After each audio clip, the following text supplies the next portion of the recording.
안전사고 예방을 위한 KBS 심층 기획 보도, 안전을 위한 발상의 전환 순서입니다.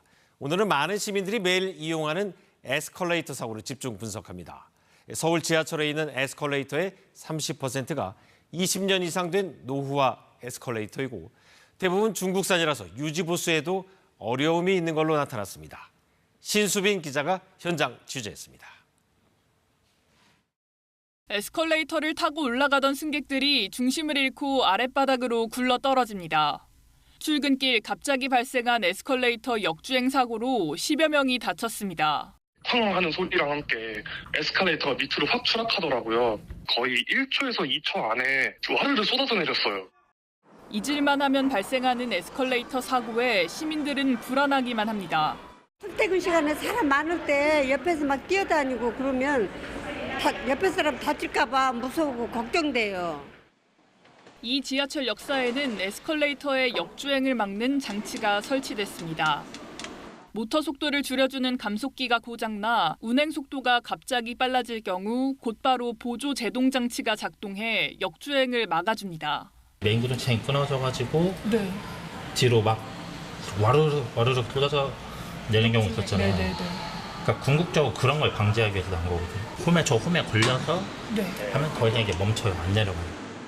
2014년부터 역주행 방지 장치 설치가 의무화돼 전국적으로 95% 정도 설치가 끝났습니다.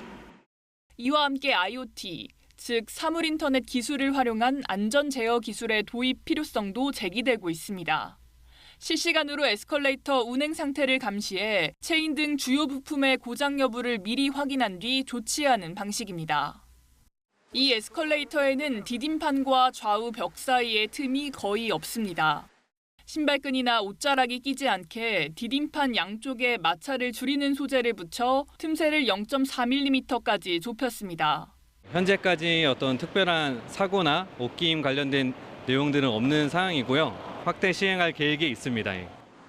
문제는 안전 보강이 시급한 에스컬레이터가 여전히 많고 예산 확보도 쉽지 않다는 점입니다. 서울 지하철만 해도 20년 이상 된 에스컬레이터 비율이 30%가 넘습니다. 더욱이 대부분 중국산 제품이라 유지 보수도 쉽지 않습니다.